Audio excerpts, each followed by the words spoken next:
Bonsoir Romain Weber. Bonsoir. Merci d'être avec nous sur BFM Lyon. Vous êtes prévisionniste à Lyon Météo. Première question, quel est le bilan de ces 15 premiers jours du mois de juin en termes de température à Lyon? Alors on a eu un large excédent thermique, donc que ce soit, alors les températures minimales, elles sont dans les normales de saison, elles sont autour de 14,8 degrés. Par contre, pour les maximales, on est largement au-dessus des normales de saison, puisqu'on devrait être entre 25 et 26 degrés. Et là, de mémoire, on est autour de 27 degrés. Et la dernière décade du mois de 28,4 degrés pour 28,4 degrés. degrés. Et la dernière décade de juin n'est pas encore arrivée, donc c'est censé être la plus chaude. Et si on fait une comparaison, on voit donc déjà on est au-dessus des normales de saison. On reste en revanche, je crois, en dessous du début juin 2003, qui était l'année, on s'en souvient, de la canicule en France. Alors la grosse canicule, elle avait eu lieu en août, mais en juin 2003, elle avait fait exceptionnellement chaud. On avait eu 32 degrés en moyenne l'après-midi en juin, ce qui est exceptionnel. Donc oui, là on va pas battre ce mois de juin-là, mais on a quand même un mois de juin qui est vraiment chaud. Mais ces températures autour de 28 degrés, effectivement, pour ce début du mois de juin, c'est quand même inquiétant pour la suite. Pas forcément inquiétant, mais à mesure où on n'a pas eu de gros pics de chaleur, on n'a pas eu de 35 degrés, de canicule d'ailleurs pour le moment, ce qui est plutôt agréable on va dire, mais par contre on a une chaleur vraiment constante, sans période de rafraîchissement, et ça peut devenir un peu lourd pour les organismes fragiles. En revanche, en termes de pluviométrie, on reste encore malheureusement en dessous des normales pour Lyon. Exactement, parce que la moyenne d'un mois de juin, c'est environ 70 mm, 75 mm. Là, on est à 40 mm, voire 50. Alors après, ça dépend avec les orages qui ont eu lieu au début du mois. Il est tombé quasiment 90 mm à Lyon. Mais de toute façon, ce ne sont pas des orages comme ça qui vont vraiment arroser. Donc oui, on reste en déficit de pluie pour le moment. L'état des nappes phréatiques, du coup, ça n'a pas forcément bougé avec cette pluie qu'on a pu avoir début juin. Alors il y a certaines nappes qui se sont quand même un petit peu améliorées, qui ont un petit peu remonté, mais globalement ça reste vraiment en dessous encore des normales. On s'en souvient, mi-avril, la préfète a placé le département du Rhône déjà en vigilance sécheresse. C'est extrêmement tôt dans la saison. Ça veut dire que la situation risque de s'aggraver au cours de l'été. Alors oui, la situation risque de s'aggraver puisque de toute façon, on va pas avoir plus de pluie que ce qu'il en faudrait, enfin pour remplir les nappes en tout cas. Et on a eu un hiver vraiment sec, suivi derrière d'un début de printemps sec. Donc on va dire que la vigilance, elle a été là pour anticiper.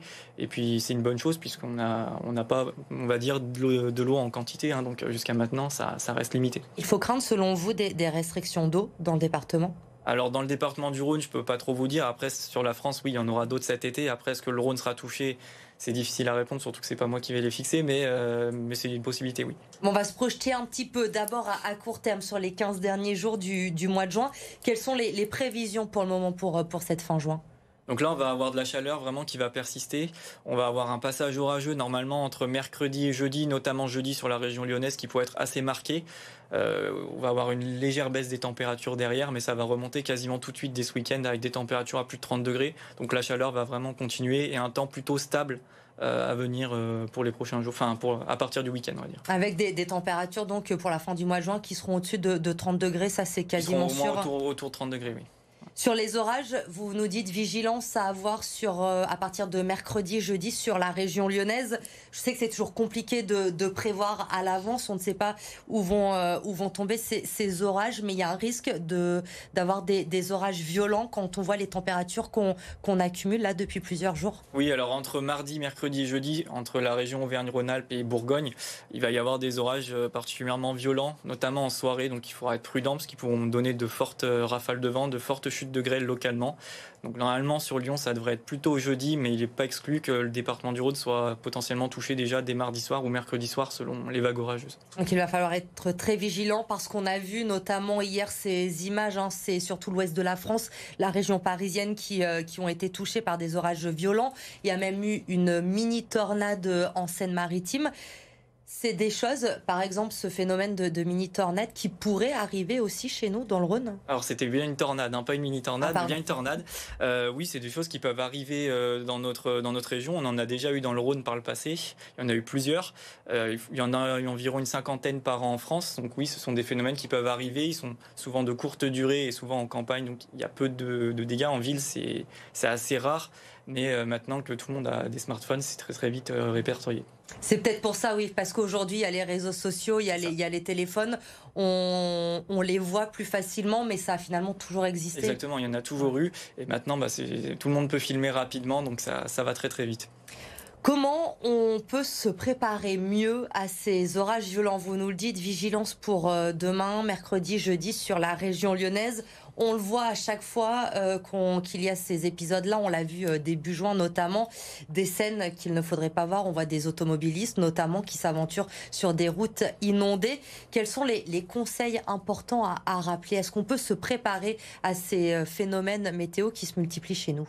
Oui, on peut se préparer, donc déjà ranger des objets qui potentiellement pourraient s'envoler, puisque l'orage qu'on a eu le samedi 3 juin, c'était un orage très pluvieux, mais il n'était pas si violent que ça, il n'y a pas eu de phénomène violent dessous, alors que là on va être sur des orages qui auront un potentiel venteux et gréligène beaucoup plus important, donc déjà ne pas s'engager sous une route inondée, ça c'est une question de bon sens, forcément la voiture elle va pas résister, donc sous un pont ou une trémie inondée, il ne faut pas s'engager, ni si un cours d'eau déborde, et éventuellement pour ceux qui le peuvent, protéger leur voiture contre la grêle, mais après il n'y a pas grand chose à faire contre la grêle, éviter de rester sous les arbres ou d'aller dans des parcs quand il y a un orage qui approche, parce qu'il peut y avoir des rafales de vent brutales, et même si l'orage ne passe pas sur nous, même s'il passe à 10 km, il peut engendrer de fortes rafales de vent brutales qui peuvent éventuellement casser des branches. Il y a un problème aussi, on l'évoquait tout à l'heure, c'est difficile d'anticiper ces orages, de savoir où ils vont frapper exactement. On le voit d'ailleurs parfois, des départements sont en vigilance jaune seulement, ils ne sont même pas en vigilance orange, et pourtant il y a des épisodes forts avec des dégâts. C'est compliqué aussi ça à jauger aussi peut-être pour les personnes qui nous regardent. Oui, un orage est très très difficile à prévoir puisqu'il est localisé. Il peut y avoir un gros orage à 4 km de chez vous et rien chez vous. Donc ça, il faut bien le mettre dans la tête. Mais par contre, on peut savoir sur les zones et entre quelle heure et quelle heure le potentiel de ces orages, qu'est-ce qu'ils vont provoquer. Parce que si c'est juste une averse avec un coup de tonnerre, ça va aller. Mais derrière, ça peut aller sur des phénomènes beaucoup plus importants. Et on a vu début juin qu'il y a eu beaucoup d'orages sur le sud de la France. C'était des orages qui bougeaient très très peu, donc ils étaient durs à prévoir. Là, les orages qui sont actuellement ont une très longue durée de vie, donc on peut quand même déterminer leur trajectoire à l'avance. Alors c'est pas 24 heures avant, mais 1 heure à 2 heures à l'avance, on peut savoir sur quel axe ils vont passer. Est-ce qu'on doit s'habituer à ces phénomènes, à ces orages violents de plus en plus nombreux dans la région? Alors il n'y a pas forcément pour le moment plus d'orages violents, de plus en plus nombreux on va dire, mais oui il va falloir s'y habituer puisque il y en a toujours eu sur la région lyonnaise des orages violents, on est quand même une région réputée pour ça, et il y en aura d'autres, oui, ça c'est sûr. L'été, juillet, août, on a fait la fin du mois de juin. On doit s'attendre à quoi? Est-ce qu'il va y avoir encore des périodes de canicule? Quel été nous allons avoir dans le Rhône? Alors difficile de prévoir avec certitude on va dire, mais oui, les modèles météo en tout cas envisagent tous un été beaucoup plus chaud que les normales de saison, donc avec un risque de canicule, on ne peut pas savoir quand. Donc le risque de canicule est bien présent, mais contrairement à l'année dernière, on pourrait avoir un été un petit peu plus humide, donc avec un peu plus d'orage qui pourrait intervenir entre les épisodes de chaleur, qui pourrait, j'espère, déjà arroser un petit peu et laisser un peu respirer après un épisode de forte chaleur. Ce serait finalement une bonne chose, c'est ça? Ce serait une bonne chose à condition que ça fasse pas trop de dégâts. L'an dernier, si je me trompe pas de mémoire, le record à Lyon c'était 38,4 degrés. On peut imaginer des températures encore au-delà cet été? Oui, on peut. Alors, on peut pas le savoir maintenant, mais oui, puisque 38, il me semble que c'était en 38 et 39 degrés. C'est devenu quasiment courant à Lyon maintenant, alors que dans les années passées, ça n'aurait pas été le cas. On a quand même eu 40 degrés en 2003, on les a eu en 2019, on les a frôlés en 2020, donc oui, on peut toujours avoir plus.